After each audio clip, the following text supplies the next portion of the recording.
My best friend claims she hooked up with my boyfriend while blackout drunk, but he says it was all part of a proposal plan she ruined, and now I have no idea who to believe.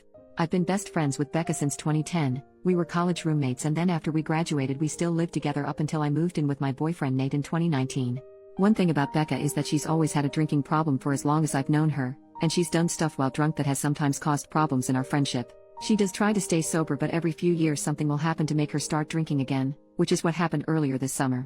So last Saturday Becca called me because she was drunk somewhere and needed a ride home. I couldn't go pick her up because I had the flu and I was on cold medicine, so Nate went to get her instead. A couple of days after that I started noticing that Nate was being weird with his phone.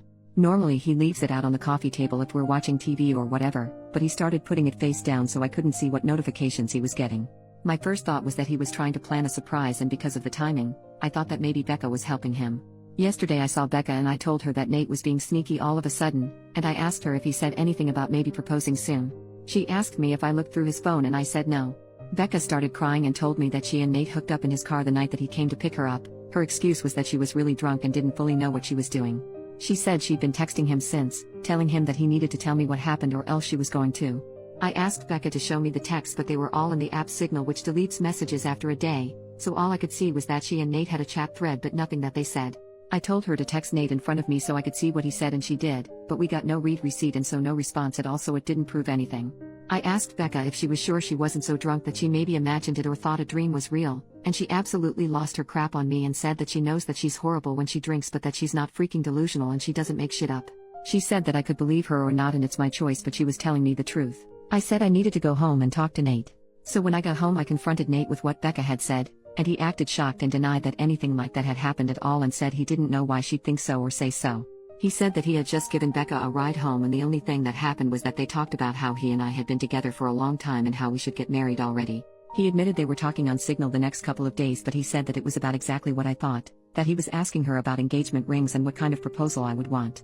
Nate replied to Becca's message from before asking her if she made up a story about them hooking up to not ruin the surprise about his proposal, and she texted him back that there was no proposal and to stop playing dumb. So then Nate called her pretending like I wasn't in the room and told her that she needed to stop whatever she was trying to do, because we were on the verge of breaking up and he'd rather just have the surprise be ruined, but Becca just kept telling Nate to stop lying until he got angry and hung up on her. I really didn't know what to think and I still don't. Right now Nate is really upset and not really talking to me much. He says that it's bad enough that Becca acted insane and ruined his plan to propose, but it's even worse that I believed her lies even a little and would think that he would ever cheat on me. Becca texted me saying she was sorry, but otherwise I haven't talked to her either. I don't want to think that Nate would cheat on me or that he'd take advantage of Becca if she was that drunk, but I feel like I can't be 100% sure because I've known Becca for 13 years, and I also just can't believe that she'd lie to me about something this important. And I know that she does have a drinking problem, so I can believe that she'd sleep with my boyfriend if she was drunk out of her head. She's done some pretty awful things in the past when she's been drunk.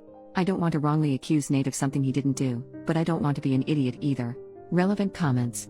Someone asks what OP wants help with. Sleuthing ideas. Who is more believable? Revenge, etc. OP. I think what I initially wanted was just a sounding board for who sounded more believable. But someone gave me the tip that you actually can recover messages from Signal, so when I have a chance later tonight I'm going to try to do that to see if I can get some actual proof of what happened. But so far I haven't talked to anyone else about this though. I really just don't want to spread around what did or didn't happen to the rest of my friends or family without actually knowing for sure. Commenter number 2. What else has Becca done to you while drunk? OP. So in the past when she's been drunk, Becca's blacked out and started fights with me or other people. She'll say really out of line insulting things. She's kicked people out of our apartment because she didn't remember inviting them in. She's accused me of stealing clothes from her because I was wearing an outfit that looked like something that she also owned, that kind of thing. She's never hooked up with anyone that I was dating, but she's definitely hooked up with guys that she knew I was interested in. Commenter number 3. Who has the greater motivation to lie here, Nate or Becca? OP. Becca did have a big problem with Nate when we first got together, and she was really upset when I moved out of our apartment to move in with him. I could see her still being angry about it or still not liking him but just not saying anything. From what Nate said, they weren't making the plans on Saturday, but Becca brought up that it's been 7 years and asked why we're not married yet, and then the day after he asked her about rings. Commenter number 4. What is her reason for not liking him? OP. So at the time she was in one of her longest stretches of being sober and she said that I was abandoning her for some guy when she needed my support the most. And then when I moved out, she tried to make it out like she wouldn't be able to stay sober without me living with her, and Nate basically had to step in and point out that she couldn't stay sober anyway, so to stop guilting me. Commenter then said, it's possible she blames you for her current drinking, and Nate saying he wants to propose triggered her anger for some reason. OP. Everything you say here makes sense to me. Becca has said stuff like this in the past, not specifically about Nate, but sometimes when she starts drinking again she acts like it's unfair that I'm not getting dragged down with her or doing more to help her, and I think on some level she might still think it's his fault that I moved out and don't keep as close an eye on her as I did back when we lived together. I don't know if she'd really go as far as to lie about something like this just for that reason. I really hope she wouldn't, but I could completely believe that she feels like this. Update 2 days later. So on Thursday night, after I got everyone's advice, I told Nate that I had found out a way to recover deleted messages from Signal. He immediately took out his phone and opened the app and asked me to show him how to do it, so I already thought that must mean he was telling me the truth because he didn't panic or hesitate at all, right? Which was good because when I tried to download Signal on my old phone it turned out that it's too old to support the current version of the app, so it wouldn't work. Nate then asked me if we were going to have to go out and buy a new phone for me to believe that he was telling me the truth, and he said that he was willing to do it if that's what it would take. I told Nate it wasn't that I didn't believe him, I just wanted to have some proof because I just couldn't understand why Becca would lie about it. Nate said that she would lie about it because she's a crazy drunk bitch and there's literally no way for a non-crazy person to understand why she would do anything, and once the messages proved that he didn't ever want me talking to her again.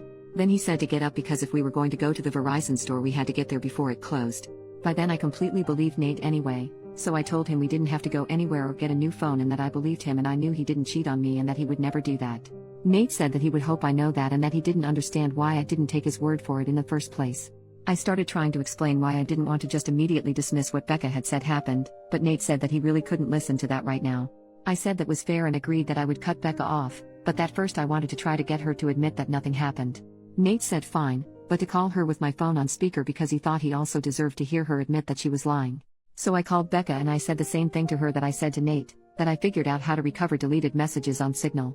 She asked me why I would need to do that, so that was when I knew for sure that she was definitely making it up and not just confused somehow. I said it was because I wanted to have proof of what she and Nate talked about. Becca asked me if I saw their messages, so I lied and said yes. After that Becca just went silent until finally I asked her if she was going to say anything. Then she asked me if that meant that we were engaged now. So then I really just lost it on her and screamed at her asking her if she was freaking serious and what the heck was wrong with her and how could that possibly be all that she had to say. Becca started screaming back telling me to freaking calm down and about how obviously I never believed her anyway because it's not like we broke up over it. I was crying by that point and because of that I couldn't really say anything else, so then Nate told Becca to go screw herself and to never ever contact either one of us ever again and hung up on her. A minute later Becca sent me a completely unhinged text that I'm quoting here verbatim, apart from changed names. Courtney. You are supposed to be my friend for life. You are supposed to be there for me. You are supposed to be my person.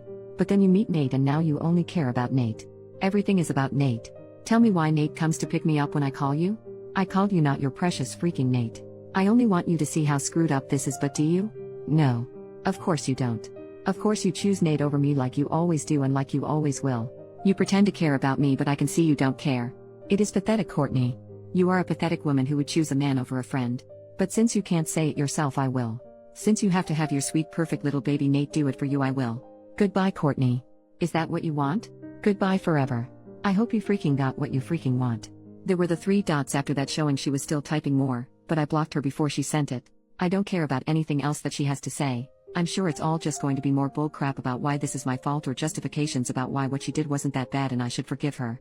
I know Nate is probably right and there's no non-crazy logic behind why Becca would stoop to doing something like this, but obviously I've still been thinking about it and my best guess is that whoever said that Becca still blames me and Nate, apparently mostly Nate, for her being a drunk mess who can't get her life together is right. It seems like she somehow thought that if she said she hooked up with Nate, I'd break up with him but still want to be friends with her and then everything would magically be fixed. As far as stuff with Nate, I asked him if he thought he could ever forgive me for doubting him and he said that since I came to my senses and I cut Becca off he guesses we can try to put it behind us. I don't think he's still going to propose anytime soon. After this I probably wouldn't if I was him. And from what Nate said he didn't actually do any planning yet other than asking Becca about rings and if I'd think a public proposal was tacky or not. All he was doing so far was trying to get ideas without me knowing he was talking to her about it.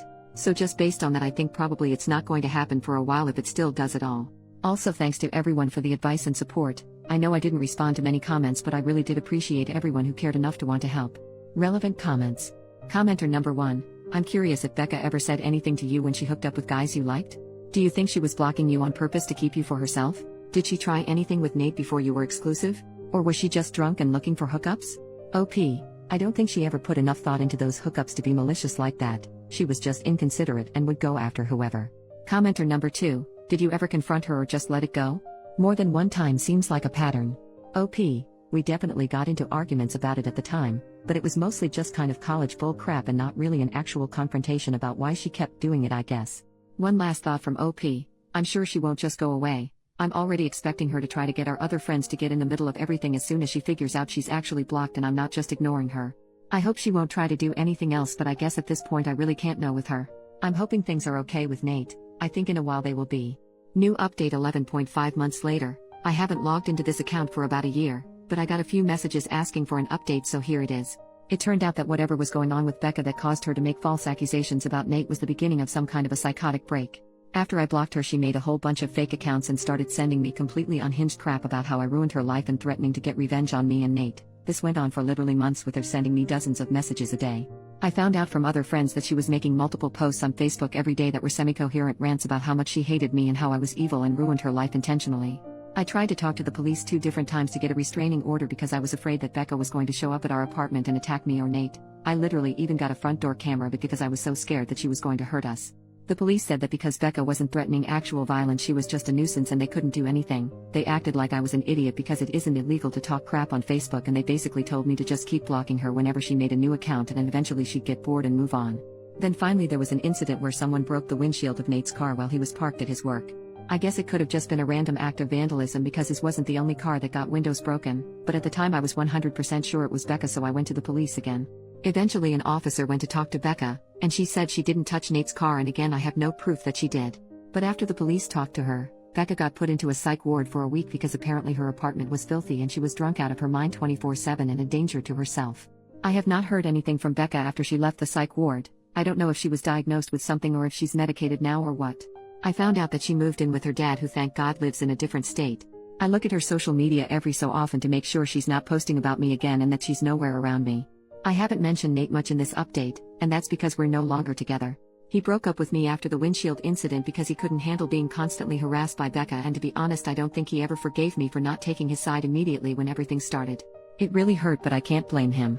I tried to talk to him about fixing things between us after Becca was gone, but he just wasn't interested. So that's that. Life goes on, I guess.